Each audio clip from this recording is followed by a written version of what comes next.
Hello അസ്സാം വലൈക്കും, welcome back to Nisha's time pass. അപ്പോൾ ഇന്നത്തെ പുതിയ വീഡിയോയിലേക്ക് എല്ലാവർക്കും സ്വാഗതം കേട്ടോ. അപ്പോൾ ഇന്നും നമ്മളെ റമദാൻ വിശേഷങ്ങളൊക്കെ തന്നെ ഇഷ്ടമാവുകയാണെങ്കിൽ ചാനൽ സബ്സ്ക്രൈബ് ചെയ്യാനും വീഡിയോ ലൈക്ക് ചെയ്യാനൊന്നും മറന്നു പോകരുത് കേട്ടോ. റമദാനൊക്കെ ഇതാ ഇങ്ങനെ പോയിക്കൊണ്ടിരിക്കുകയാണ്, വന്നതിനേക്കാളും സ്പീഡിലാണ് തിരിച്ചു പോകുന്നത്. ഇല്ലേ, എന്തൊക്കെ ഒരുക്കങ്ങളായിരുന്നു, നനച്ചൊളിപ്പണിയും സാധനങ്ങൾ വാങ്ങലും ഒരുങ്ങലും റമദാന് വെയിറ്റ് ചെയ്തിരിക്കലൊക്കെ ആയിട്ടില്ലേ. ഇതിപ്പോൾ കാത്തിരുന്ന് വന്നിട്ട് പെട്ടെന്ന് തിരിച്ചു പോണ പോലെയാണ് ഫീൽ ചെയ്യണത്. ആദ്യത്തെ 10 കഴിഞ്ഞു, എത്ര പെട്ടെന്നല്ലേ. അപ്പോൾ സമയം ആർക്ക് വേണ്ടിയും വെയിറ്റ് ചെയ്യില്ല, റമദാനിൽ പ്രത്യേകിച്ചാണ്. അപ്പോൾ നമ്മൾ കിട്ടുന്ന സമയം മാക്സിമം നന്നായിട്ട് യൂസ് ചെയ്തിട്ട് മുന്നോട്ട് പോവുക, അതേ പറ്റുള്ളൂ. നോമ്പ് വന്നാൽ പകലും രാത്രിയും നമുക്ക് ലേഡീസിന് ഒഴിവില്ല എന്നുള്ളൊരു മട്ടാണ് കേട്ടോ. ചെറിയ മക്കളൊക്കെ ഉള്ള വീട്ടിലാണെങ്കിൽ പറയാൻ വേണ്ട. അപ്പോൾ ഇതിൻ്റെയൊക്കെ ഒരു കാര്യം പറയുകയാണെങ്കിൽ നല്ല ബിസി ആയിട്ട് പോണ ദിവസങ്ങളാണ് കേട്ടോ. എന്നാലും അതിൻ്റെ ഇടയിൽ കുറച്ച് സമയം റെസ്റ്റ് എടുക്കാനും മറ്റുള്ള പണികൾക്കൊക്കെ ഞാൻ ടൈം കണ്ടെത്തലുണ്ട്. ഖുർആൻ ഓതാനും അങ്ങനെയൊക്കെ കേട്ടോ. കാരണം എല്ലാതും കഴിഞ്ഞിട്ട് അതൊന്നും നടക്കില്ല. ഇന്ന് ചെയ്യാം നാളെ ചെയ്യാമെന്ന് വിചാരിച്ചാൽ ദിവസം അങ്ങനെ പോവുകയുള്ളൂ, നമുക്കൊന്നും ചെയ്യാനുള്ള സമയം കിട്ടില്ല. അപ്പോൾ ഉള്ള സമയത്തിൽ നമുക്ക് പറ്റുന്ന രീതിയിലൊക്കെ ചെയ്യാം കേട്ടോ. അപ്പോൾ ഇതാ വൈകുന്നേരം കിച്ചണിലെത്തി ഓരോരോ പരിപാടികളായിട്ട് തുടങ്ങുകയാണ്. ഇന്ന് പത്തിരിനെയാണ് കേട്ടോ ഉണ്ടാക്കിയിരിക്കുന്നത്. പത്തിരി ഞാൻ എപ്പോഴും ഉണ്ടാക്കുകയാണെന്നുണ്ടെങ്കിൽ കുളിക്കണതിൻ്റെ മുന്നേ രാവിലെ തന്നെ ഉണ്ടാക്കി വെക്കും കേട്ടോ. പിന്നെ എല്ലാതും കഴിഞ്ഞിട്ട് വൈകുന്നേരം പത്തിരി ഉണ്ടാക്കുമ്പോൾ എന്തോ ഭയങ്കര ബുദ്ധിമുട്ടായിട്ട് തോന്നും. കിച്ചണിലൊക്കെ കുറച്ച് പൊടിയും കാര്യങ്ങളൊക്കെ ആകുമ്പോൾ എനിക്കതെന്തോ ഒരു ഇഷ്ടമില്ലാത്ത പോലെ. അപ്പോൾ രാവിലെ കിച്ചണൊക്കെ തുടക്കണതിൻ്റെ മുന്നായിട്ട് പത്തിരിപ്പണി തീർത്ത് വെക്കും കേട്ടോ. എന്നിട്ട് പിന്നെ അത് പാത്രങ്ങൾ കഴുകലും അവിടെയൊക്കെ ക്ലീൻ ചെയ്യണതിൻ്റെ ഇടയിൽ കൂടെ പത്തിരി ചുടലും തീർക്കും. അപ്പോൾ പിന്നെ അതുമ്മക്ക് നോക്കണ്ടല്ലോ. പത്തിരി എന്തായാലും കുറച്ച് കൂടുതൽ സമയമെടുത്ത് ചെയ്യേണ്ട സംഗതിയാണല്ലോ. അപ്പോൾ അത് ഉണ്ടാക്കി വെച്ചാൽ പിന്നെ ഭയങ്കര ഒരു സമാധാനമാണ്. പിന്നെ ബാക്കിയുള്ളതൊക്കെ പെട്ടെന്ന് ആയി കിട്ടുമല്ലോ. 2 സ്റ്റൗമിലൊക്കെ ആയിട്ട് മാറി വേഗം ചെയ്താൽ തീരാവുന്ന പണികളേ ഉള്ളൂ.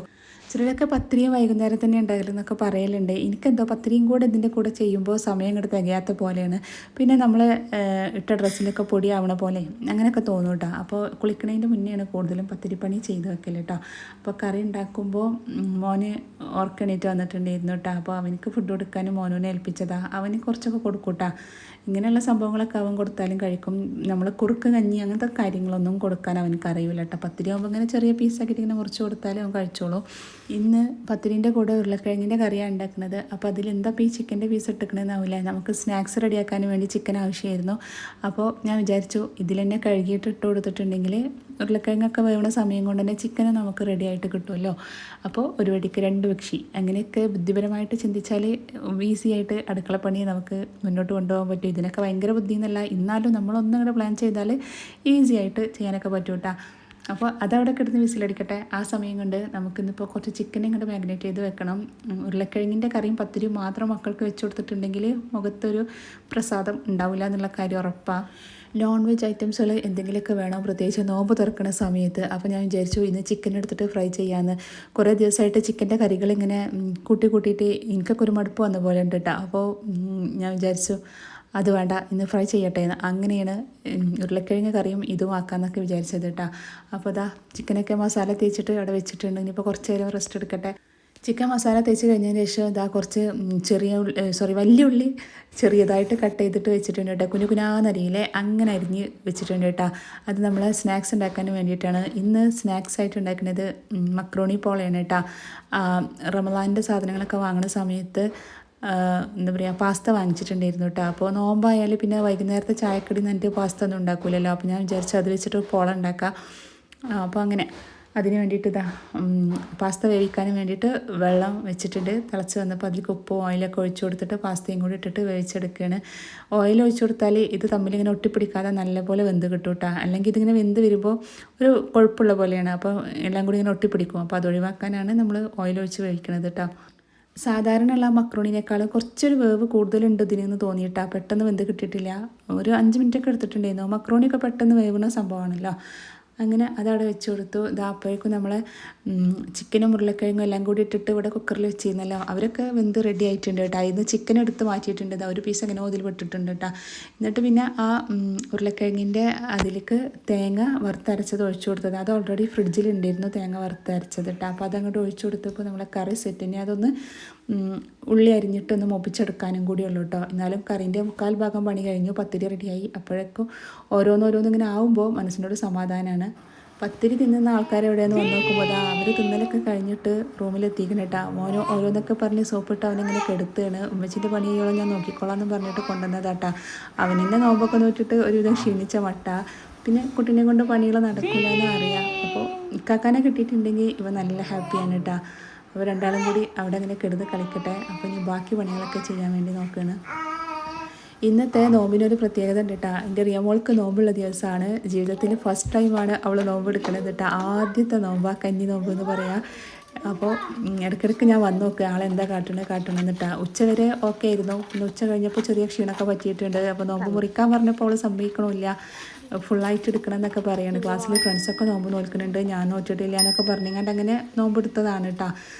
അത് ഫുള്ളായിട്ട് നോൽക്കുന്നു ഞാൻ ഒരിക്കലും പ്രതീക്ഷിച്ചിട്ടുണ്ടായിരുന്നില്ല കേട്ടോ. എന്നാലും അൽഹംദുലില്ലാ അവൾ ഇത്രയും എത്തിച്ചപ്പോൾ തന്നെ എനിക്ക് ഭയങ്കര സമാധാനം കേട്ടോ. അപ്പോൾ ഞാൻ ഒന്ന് ചെന്ന് നോക്കിയതാണ്. അപ്പോൾ കൂടെ കളിക്കാൻ ആൾക്കാരൊക്കെ ഉണ്ട്, അവരെയും കൂട്ടിയിട്ട് തന്നെ കളിക്കുക. എന്നുള്ള കളീൻ്റെ അത്ര ഉഷാറും കാര്യങ്ങളൊന്നും ഇല്ലെങ്കിലും ആൾ പുറത്തിറങ്ങിയിട്ട് സൈക്കിളിലൊക്കെ ഒന്ന് ചുറ്റി കറങ്ങണമൊക്കെ ഉണ്ട് കേട്ടോ.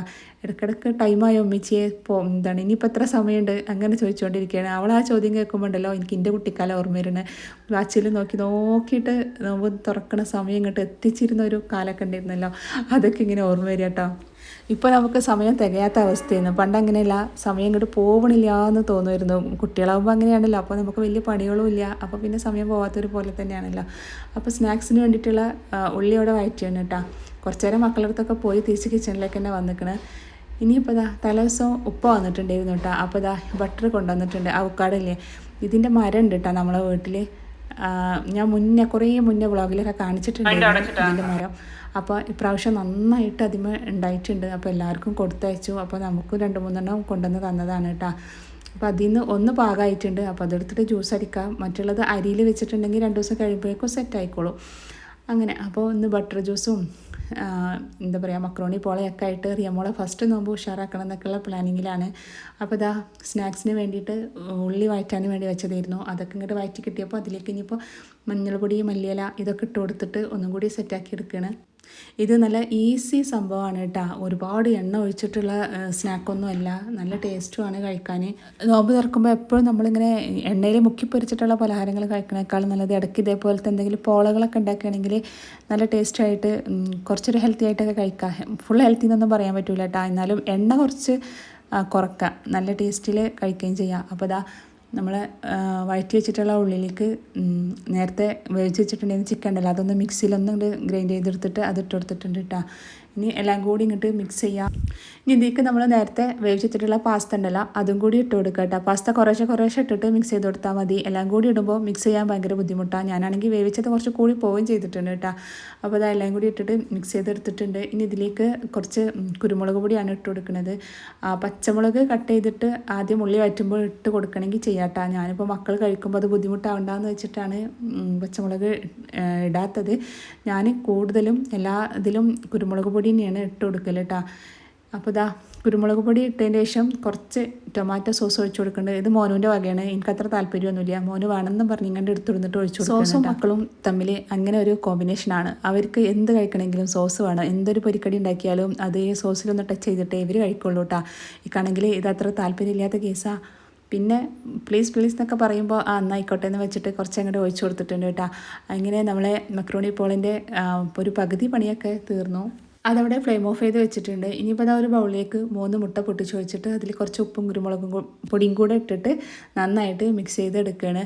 മിക്സ് ചെയ്യുന്ന സമയത്ത് എനിക്ക് തോന്നി ഇത് 3 പോരാന്ന് കേട്ടോ മുട്ട. അപ്പോൾ ഒരു മുട്ടയും കൂടി എടുത്തിട്ട് പൊട്ടിച്ച് ഒഴിച്ച് കൊടുത്തിട്ടുണ്ട്. അങ്ങനെ മൊത്തം 4 മുട്ടയാണ് ഈ ഒരു പോള ഉണ്ടാക്കാൻ വേണ്ടിയിട്ട് എടുത്തിട്ടുള്ളത് കേട്ടോ. അപ്പോൾ മുട്ട ഈ ഒരു കുരുമുളക് പൊടിയിലും ഉപ്പിലൊക്കെ നല്ലപോലെ അങ്ങോട്ട് മിക്സ് ചെയ്തെടുക്കുക. ശേഷം നമ്മൾ നേരത്തെ ഉണ്ടാക്കി വെച്ചിട്ടുള്ള പാസ്തൻ്റെ കൂട്ടുണ്ടല്ലോ അത് കുറേശ്ശായിട്ട് ഈ ഒരു മുട്ടയിൽ ഇട്ട് കൊടുത്തിട്ട് മിക്സ് ചെയ്യുക. ഇതിങ്ങനെ കാണുമ്പോൾ 2-3 സ്റ്റെപ്പൊക്കെ ഉണ്ടെങ്കിലും അത്ര ബുദ്ധിമുട്ടൊന്നുമില്ല കേട്ടോ ഉണ്ടാക്കാൻ. പിന്നെ എണ്ണക്കടിനേക്കാളും നല്ലതുമാണ്. അപ്പോൾ അതുകൊണ്ട് ഇടയ്ക്ക് ഇതേപോലെയൊക്കെ ട്രൈ ചെയ്ത് നോക്കുക. അപ്പോൾ അതിൻ്റെ ഇടയിൽ റിയമോൾ കളിയൊക്കെ കഴിഞ്ഞ് വന്നിട്ടുണ്ട്. അത്യാവശ്യം നല്ല ക്ഷീണം പറ്റിയിട്ടുണ്ട് കേട്ടോ. അപ്പോൾ ഞാൻ ഓരോന്നൊക്കെ പറഞ്ഞ് ഇങ്ങോട്ട് സോപ്പിട്ട് ഇരുത്തുകയാണ് ആളെ. കാരണം ഇപ്പോൾ 5 മണിയൊക്കെ ആയി. ഇനിയിപ്പോൾ നോമ്പ് മുറിക്കുക എന്ന് പറഞ്ഞാൽ അതൊരു വിഷമമുള്ള കാര്യമല്ലേ. അപ്പോൾ അങ്ങനെ ഓരോന്നൊക്കെ പറഞ്ഞിട്ട് അങ്ങനെ സെറ്റാക്കി ഇരുത്തുന്നുണ്ട് കേട്ടോ. അപ്പോൾ ഇതാ മുട്ടയിൽ മിക്സ് ചെയ്തിട്ടുള്ള ആ പാസ്ത ഉണ്ടല്ലോ, അത് ഇതാ ഈ ഒരു പാനിലേക്ക് ഒഴിച്ചു കൊടുത്തിട്ട് എല്ലാ ഭാഗങ്ങളും അങ്ങോട്ട് ലെവലാക്കി വെച്ച് കൊടുക്കുക. ഇനിയിപ്പോൾ ലോ ഫ്ലെയിമിൽ വെച്ചിട്ട് ഇതങ്ങോട്ട് കുക്ക് ചെയ്തെടുത്തിട്ടുണ്ടെങ്കിൽ നമ്മളെ മക്രോണി പോള റെഡിയാണ് കേട്ടോ. ഫ്ലെയിം കൂടാതെ നോക്കണം, ക്ലോസ് ചെയ്ത് വെച്ചിട്ട് വേവിച്ചാലും മതി. എന്താ പറയുക, മുട്ടല്ലേ പെട്ടെന്ന് കരിഞ്ഞു പോകും അടിഭാഗം, അതുകൊണ്ട് ഫ്ലെയിം ലോ ആക്കി വെച്ചിട്ട് കുക്ക് ചെയ്യുക. ഒരു 2-3 മിനിറ്റ് കുക്കായതിൻ്റെ ശേഷം അതിൻ്റെ മൂടി തുറന്നിട്ട് അതിലേക്ക് ഒരു ചീസിൻ്റെ സ്ലൈസ് വെച്ച് കൊടുക്കട്ടോ. ഒരു ചീസിൻ്റെ സ്ലൈസ് മതി. അതങ്ങോട്ട് കട്ട് ചെയ്തിട്ട് 2 ഭാഗത്താക്കിയിട്ട് അങ്ങനെ വെച്ച് കൊടുത്തതാ. ഇനി മൂടി അടച്ചു കൊടുത്തങ്ങാണ്ട് ഒന്നും കൂടെ ഒന്ന് കുക്ക് ചെയ്യുക. ആ ഒരു ചീസ് ഒന്ന് മെൽറ്റായി കിട്ടണം, അത്രയും സമയം മാത്രം കുക്ക് ചെയ്യുക കേട്ടോ, ലോ ഫ്ലെയിമിൽ വെച്ചങ്ങാണ്ട്. അപ്പോൾ അതാ നമ്മളെ പോള റെഡിയായി. മുകളിൽ ഞാൻ കുറച്ചും കൂടെ മല്ലിയിലൊക്കെ ഇട്ട് കൊടുത്തിട്ടുണ്ട് കേട്ടോ, കാണുമ്പോൾ ഒരു ഭംഗിയൊരു പച്ചപ്പൊക്കെ ഉണ്ടായിക്കോട്ടെ എന്ന് വിചാരിച്ചിട്ട്. അപ്പോൾ സ്നാക്ക് റെഡിയായി. പിന്നെ അവക്കാടോ വെച്ചിട്ട് ജ്യൂസ് റെഡിയാക്കിയിരിക്കണം. പിന്നെ നാരങ്ങ വെള്ളം, തരിക്കഞ്ഞി, ഫ്രൂട്ട്സ്, ഇത്രയൊക്കെ തന്നെ ഉള്ളൂ നമ്മൾ നോമ്പ് തുറൻ്റെ ഫസ്റ്റ് വിഭവങ്ങൾ. അതൊക്കെ റെഡിയാക്കി സെറ്റാക്കി വെച്ചിട്ട് ഇതാ ബാങ്കും കാത്ത് കൊലായിലിരിക്കുകയാണ്. റിയമോൾ ഇതാ മടിയിൽ കിടന്നിട്ട് എത്തിക്കുകയാണ് കേട്ടോ ടൈം. എന്നാലും അൽഹംദുലില്ലാ എൻ്റെ കുട്ടി ആ നോമ്പും കിട്ട് ഫുള്ളായിട്ട് നോറ്റപ്പോൾ എനിക്കും ഭയങ്കര സന്തോഷം. ഞാൻ ഒരിക്കലും വിചാരിച്ചിട്ടില്ല കേട്ടോ അവൾ കംപ്ലീറ്റ് ചെയ്യുന്നു. ഉച്ചക്കായപ്പോൾ മുറിക്കാനും വേണ്ടി ഞാൻ പറഞ്ഞതാ, പക്ഷേ എങ്കിൽ സമ്മതിച്ചില്ല കേട്ടോ. അങ്ങനെ എന്തായാലും ഫുള്ളാക്കിയിട്ടുണ്ട്. ഇനിയിപ്പോൾ ഫ്രണ്ട്സിൻ്റെ ഇടയിൽ ഒരു നോമ്പെങ്കിലും നോറ്റെന്നൊക്കെ പറയാമല്ലോ എന്നാണ് അവൾ പറയുന്നത്. ഉപ്പച്ചി വിളിച്ചപ്പോൾ നല്ല ഗമയിലൊക്കെ പറയുന്നുണ്ട് കേട്ടോ. രാത്രി നല്ല ക്ഷീണമൊക്കെ പറ്റിയിട്ടുണ്ടായിരുന്നു, എന്നാലും അത് കംപ്ലീറ്റ് ചെയ്തല്ലോ അൽഹംദുലില്ലാ. അപ്പോൾ ഇതാ നമ്മളെ പോളൻ്റെ ലുക്കൊക്കെ എങ്ങനെയാണ് കേട്ടോ, കരിഞ്ഞു പോയിട്ടൊന്നുമില്ല, അടിപൊളിയായിട്ട് തന്നെ കിട്ടിയിരിക്കുന്നത്. പിന്നെ നോമ്പ് തുറൻ്റെ സമയത്ത് പെട്ടെന്ന് ഇങ്ങനെ കട്ട് ചെയ്തതുകൊണ്ട് കുറച്ചൊന്ന് അലമ്പായി, എന്നാലും കുഴപ്പമില്ല, വേസ്റ്റായി പോയിട്ടൊന്നുമില്ല കേട്ടോ. ഫുള്ളായിട്ട് കഴിച്ചിട്ടുണ്ട്, നല്ല ടേസ്റ്റ് ആയിരുന്നു കേട്ടോ.